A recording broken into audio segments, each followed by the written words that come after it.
the final word of Christ.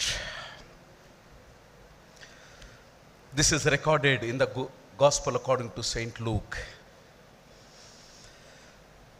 తండ్రి, నీ చేతికి నా ఆత్మను అప్పగించుచున్నాను.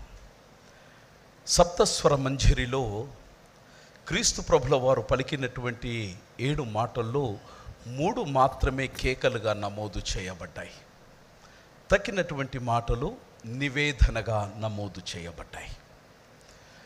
It was not a cry of defeat, not a scream of despair, but it is simply a voice of surrender, trust and victory through obedience. Kindly make these 3 points. The voice on the cross, the 7th word on the cross teaches, one is surrender. Second one is absolute trust. Third one is through obedience. Jesus didn't say, I am finished by death. But he say, I entrust myself to the Father. ఈ పలికినటువంటి మాట దేవుడు తన జీవన కాలం అంతట్లో దేని ద్వారా నడిపింపబడ్డాడు అనేటువంటి సత్యాన్ని నేను మీకు జ్ఞాపకం చేయాలి. యద్భావన తద్భవతి అన్నది ప్రాచీన కాలపు భారతీయ ఆర్యోక్తి. ఇది మా నాన్నగారు నాకు నేర్పించినటువంటి అనేక వాటిలో ఇది నేను ఈరోజు వరకు జ్ఞాపకం చేసుకుంటాను. యద్భావన తద్భవతి అంటే నీ భావన ఏమై ఉందో నీ భవిష్యత్తు అది అవుతుందన్నది దాని అర్థం. అందుకే మంచి ఆలోచన చేస్తే మంచి జరుగుతుంది, కుళ్ళు ఆలోచన చేస్తే కుళ్ళు పట్టిపోతావు. సింపుల్. ఎవ్వరు నిన్ను కుళ్ళు పట్టియాల్సిన అవసరం లేదు. విన్నావా? బయట నుంచి మరే శక్తి వాడాల్సినటువంటి అగత్యం అంతకన్నా లేదు. నీకు నువ్వే కుళ్ళు పట్టిపోతావు. ఎవరు మేము చేయలేము. యేసుక్రీస్తు ప్రభుల వారు దిగ్విజయమైన జీవితం యొక్క మూల రహస్యం ఏందయ్యా అంటే, ఆయన జీవన కాలం అంతా కూడా తన తండ్రి యొక్క స్వరము మాటను ఆనాబెట్టుకొని ఆయన నడిచినాడు. దానికి సాక్ష్యం ఏంటంటే సిలువలో వారు పలికినటువంటి చివరి మాట, తండ్రి నీ చేతికి నా ఆత్మను అప్పగించుకొనుచున్నాను. ఎక్కడి నుంచి వచ్చింది ఈ ఆలోచన? ఆ కష్టకాలములో ఈ తలంపు ఎందుకు వచ్చింది అని అంటే, నిష్ట కలిగినటువంటి భక్తి కలిగినటువంటి కుటుంబంలో పుట్టినటువంటి ఫలితాన ఈ రోజున ఈ సుకృతమైనటువంటి స్వరము మనం వినగలుగుతున్నాం. నిబద్ధత కలిగినటువంటి యూదా సంప్రదాయంలో ప్రతి తల్లి ప్రతి తండ్రి బిడ్డకు ఊహ తెలిసినప్పటి నుంచి వారు నేర్పించి ఆచరింప చేసేటువంటి ఒక మాట ఏంటంటే, వారు ప్రతి రాత్రి పడక మీద పవలించకముందు తప్పనిసరిగా సంకీర్తన 31:5 కెన్ యూ డిస్ప్లే అమ్మా? సంకీర్తన 31:5లో ఉన్నటువంటి ఈ ప్రార్థన చెయ్యకుండా వారు నిద్రకు ఉపక్రమించడానికి వీలు లేదు. ఈ ప్రార్థన చేసినాకనే వారు నిద్రకు ఉపక్రమించాలి.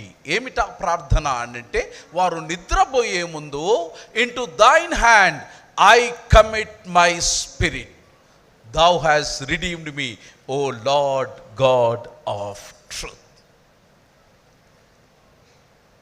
మెలకువ ఉన్నంత కాలం వారు దైవ నామస్మరణ సంరక్షణలో బ్రతుకుతూ, నిద్రపోయినప్పుడు నిద్రించినటువంటి ఆత్మ యొక్క ఆనవాళ్ళు ఎక్కడికి పోతాయో అన్నటువంటి ఆ అనిశ్చితి తీసివేయడానికి దివియందు ఉన్నా భువియందు ఉన్నా ఎక్కడ ఉన్నా నా ప్రాణానికి ఆత్మకు జీవితానికి భరోసా భగవంతుడు మాత్రమే అని కష్కబట్టుకొని నరాన ఈ విశ్వాసము యూదా పిల్లలకు తల్లి తండ్రి నింపినారు గనక ఈ రోజున కుమారుడు భద్రతకు భగవంతుడే భరోసా అని విశ్వానికి ఆయన సందేశం ఇవ్వగలిగినాడు. Praise the lord. Hallelujah, hallelujah. My dear friends, ప్రతిరోజు నీ బిడ్డతో కూర్చొని విశ్వాసం నూరిపోస్తున్నావా నీ ప్రార్థనలన్నా?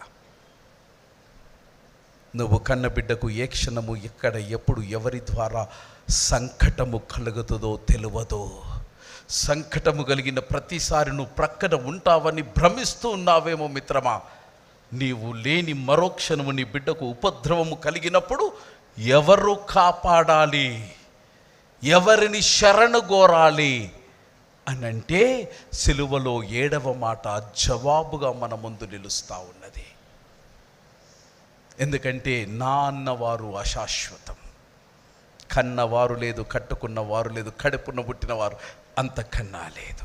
ఒంటరిగా వచ్చినా ఒంటరిగా పోవడానికి సిద్ధపడు ప్రతిరోజు. అయితే నిన్ను పుట్టించిన వాడు నీ వెంట ఉంటాడు అని చెబుతుంది 7వ మాట. దిగ్విజయంగా లోకమంతటిని చవి చూసి లోకాన్ని చదివినటువంటి మనుష్య కుమారుడు ఎవరిని ఆసరా తీసుకున్న వ్యర్థమని తనకు ప్రాణము పోసినటువంటి తండ్రి శరణజొచ్చడానికి ఆయన ఈ ప్రార్థన చేస్తూ ఉన్నాడు. It has become a regular prayer for జోయిష్. The beautiful addressing. He calls father, తండ్రి అని సంబోధిస్తాడు. వాస్తవికంగా దీని మీద కొంత పరిశోధన చేసిన నేను. ఏమనంటే యేసుక్రీస్తు ప్రభువారు 90% అరామిక్ భాష మాట్లాడినట్టు చరిత్ర మనకు చెబుతోంది. ఆ దినాలలో యూదా భాష కూడా ప్రాచుర్యంలో ఉండెను, రోమా భాష కూడా ప్రాచుర్యంలో ఉండెను. తర్వాత ఈ రెండింటి మధ్యలో వచ్చినటువంటి అరామిక్ భాష బహుళ విస్తార ప్రాచుర్యంలో ఉండెను. అంటే సామాన్య మానవుడు సాధారణంగా ఆ కాలంలో అరామిక్ భాషనే వాడేవారు. యేసుక్రీస్తు ప్రభువు కూడా చాలా మట్టుకు తన యొక్క ప్రబోధాలు అరామిక్ భాషలోనే చేసినారు. ఆ ఉద్దేశంతో నేను కొంత పరిశోధన చేసినాను, దీని మీద కొన్ని గ్రంథాలు చదివినాను. ఏమనంటే ఇక్కడ ఎందుకు ప్యాటర్ అనే పదం వాడబడ్డది, గ్రీకులో ప్యాటర్ అనే పదం వాడబడ్డది గ్రీకు బైబిల్లో. నేను ఐ వాజ్ లుకింగ్ ఫర్ అబా. అబా is a Greek Aramaic word. Jewish even today they call God the father as అబా. సో ఆ అవగాహనలో నేనేమనుకున్నానంటే యేసుక్రీస్తు ప్రభువారు సిలువ మీద 2 సార్లు అబ్బానే అని సంబోధించి ఉండవచ్చు అని నేను అనుకున్నా. కానీ టు మై సర్ప్రైజ్ గ్రంథకర్తలు ఈ అబ్బా అనే పదాన్ని ఏ గ్రంథకర్త కూడా రాయలే. వారు గ్రీక్ పదమైనటువంటి ప్యాటర్ అనే పదాన్ని మాత్రమే వాడినారు. కనుక నేను ప్యాటర్ అనే ఆ పదం యొక్క ప్రబోధాన్ని నేను మీకు అందించాలి. ప్యాటర్ అనగా ఆంగ్లంలో ఫాదర్ గాను. దయచేసి don't interpret as daddy. You are misinterpreting the theology. Please అటువంటి పదకోశాలు పరమేశ్వరుని మీద మీరు ప్రయోగం చెయ్యకండి ప్లీజ్. మీకు ఏది నచ్చితే అది నేను పిలుస్తా అంటే కుదరదు. ఇది వేదాంతం, ఇది శాస్త్రం. శాస్త్రం ఒప్పుకోదు. It is father. ప్యాటర్ అనే గ్రీక్ పదము, ఇంగ్లీష్లో ఫాదర్, తెలుగులో ఒకే పదం మనం వాడతాం కనుక తండ్రి అని వాడుతున్నాం. ప్యాటర్ ఎందుకు ఆయన చేసినంటే it address the intimacy between father and the sun.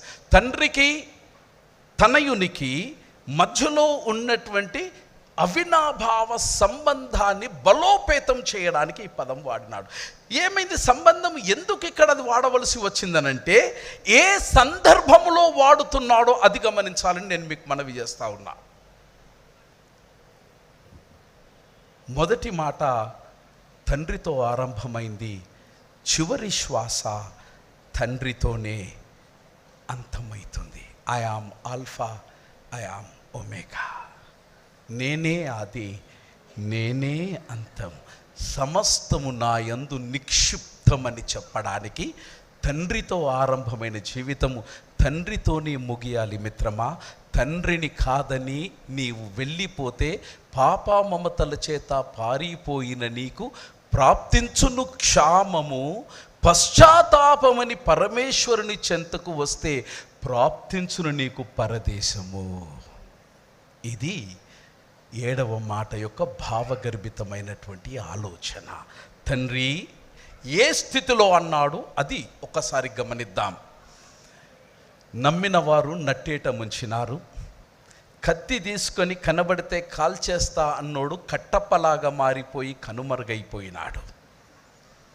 కన్నవారు వీడెవడో మేము తెలియదని అబద్ధాలు చెప్పినారు. కేవలము క్షామము, వేదన, బాధ అనేవి మానవాలు అయినాయి.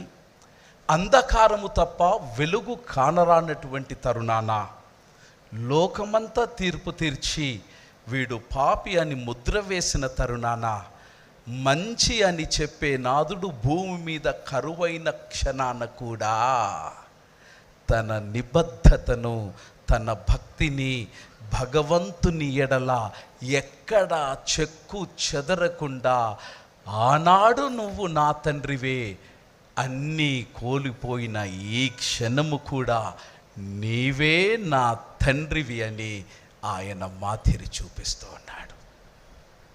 మిత్రమా, కష్టాలు, కన్నీరు, బాధలు ఇవన్నీ సహజ సిద్ధాలు. కానీ సందర్భాన్ని బట్టి, నీ స్థితిగతులను బట్టి నీకు దేవునికి మధ్యలో ఉన్నటువంటి సంబంధ బాంధవ్యాలను నీవు ఎలాగూ నెరవేర్చుతున్నావు.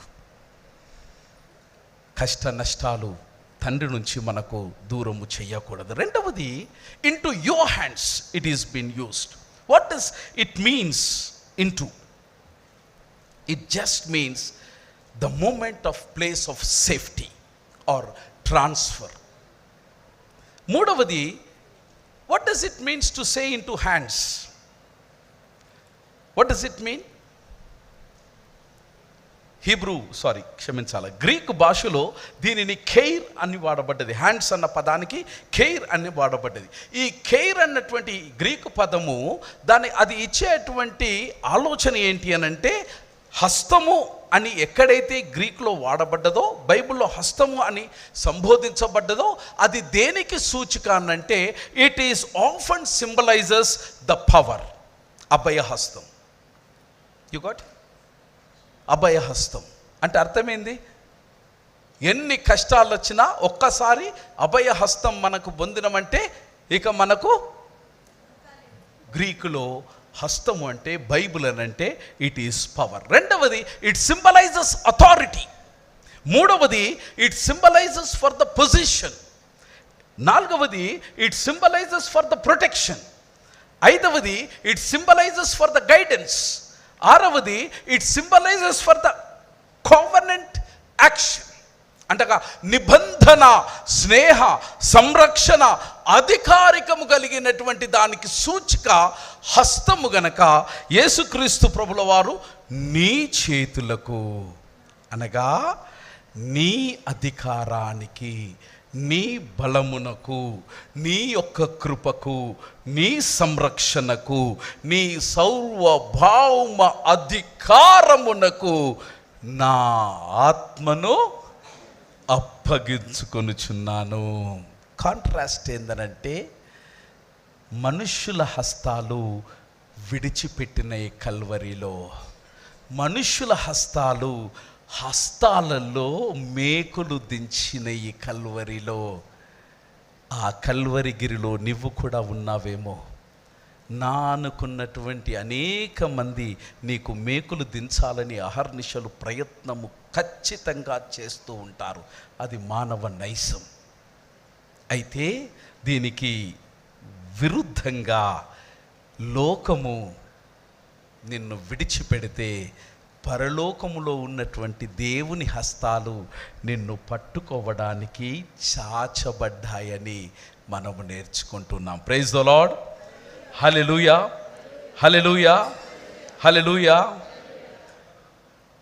I think I should close it here, my friends. 7వ మాట మనకు ఒక సత్యాన్ని బోధన చేస్తూ ఉంది. Jesus dice in conscious trust, not helpless collapse. యేసుక్రీస్తు ప్రభుల వారు ఆయన స్వయంగా ఈ క్రూర మరణాన్ని ఆయన కోరుకొని క్షణము ఆ క్షోభను, బాధను ఆయన అనుభవించి తనకున్నటువంటి కారణ జన్మను సంపూర్ణంగా ఆయన నెరవేర్చి, ఆ కారణము చేత 5వ మాటలో నేను దప్పిగొనుచున్నాను అన్నప్పుడు వారికి ఇవ్వబడినటువంటి ద్రవము అది మత్తు పదార్థము. ఏసిపి చెప్పాలా, హీ నోస్ ప్రిటీ వెల్. అది లోకల్ అరాక్. తెలంగాణ భాషలో మేమేమంటామంటే సారా అంటాం. చేదుగా ఉంటుంది. అది పుచ్చుకోవడం వల్ల మనిషి శరీరములో నంబ్నెస్ వస్తుంది. దానివల్ల శరీరానికి ఏమవుతుందో ఎక్కడ కూడా సోయి ఉండదు. సోయి అంటే స్పృహ ఉండదు. యేసుక్రీస్తు ప్రభుల వారు అది చేదుగా ఉన్నదని కాదు, అది నా కారణ జన్మకు ఎక్కడ విఘాతము కలుగుతుందో, ఏ కారణము చేత నేను పంపించబడ్డానో ఆ కారణము ఎక్కడైతే విస్మరిస్తానేమో అన్న భయముతోని ఈ జనాంగము కొరకు, మానవుల కొరకు నేను పొందవలసిన ప్రతి నొప్పి, వేదన, బాధ, స్పృహలో ఉండి నేను దాన్ని పరిపూర్ణం చేయాలన్న ఉద్దేశంతో ఆయన ఆ చిరకను త్యజించెండు. నీ బాధను ఆయన క్షణక్షణము అనుభవించినాడు మిత్రమా. Death is a transformed by God. My friends, I close it here now. Do you trust God? Are you trusting partially? Are you trusting completely? If you trust partially, you will enjoy the blessing of God partially. సమస్తము దేవుని చిత్తమని నీవు పరిపూర్ణంగా ఆయనకు అప్పగించుకోగలిగితే 3వ రోజున యేసుక్రీస్తు ప్రభుల వారు తిరిగి లేచినట్టు మనం లేస్తాం. This word reveals number 1, an obedient son, perfect trust in the father. కుమారుని గాలిలో అప్పుడప్పుడు వేస్తామా? ఆ బిడ్డ ఏం చేస్తుంది? ఏడుస్తుందా, నవ్వుతుందా? మీరంతా మరి నవ్వుకుంటే చెప్తలేరు. ఆ బిడ్డ ఏడుస్తుందా?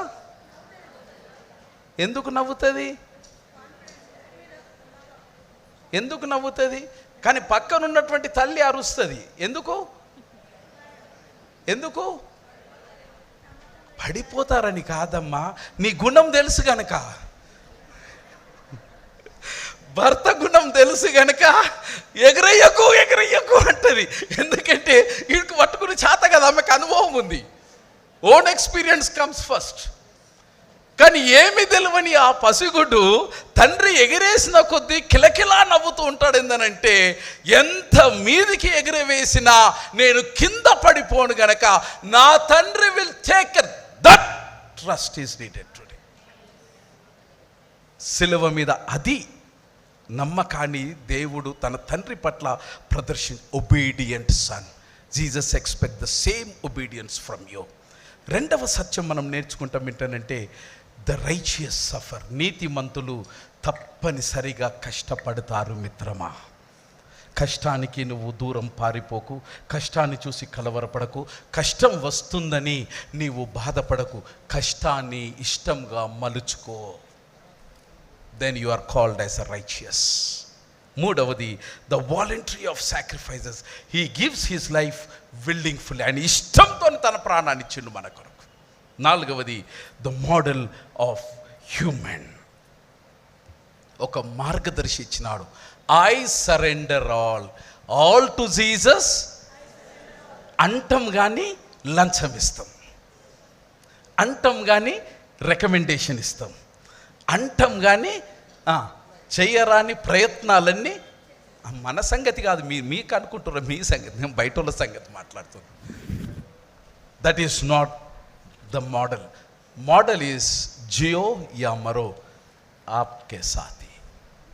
5వది, the lord over death. He is the lord over death. He is the lord over death. చనిపోతే నీ ఆత్మను గురించి నువ్వు తొందరపడకు. ఎందుకు 2000 సంవత్సరాల తర్వాత క్రైస్తవ్యము ఇన్ని ఎదురీతలు ఈదిన ఇంకా సజీవంగా ఉంది తెలుసా?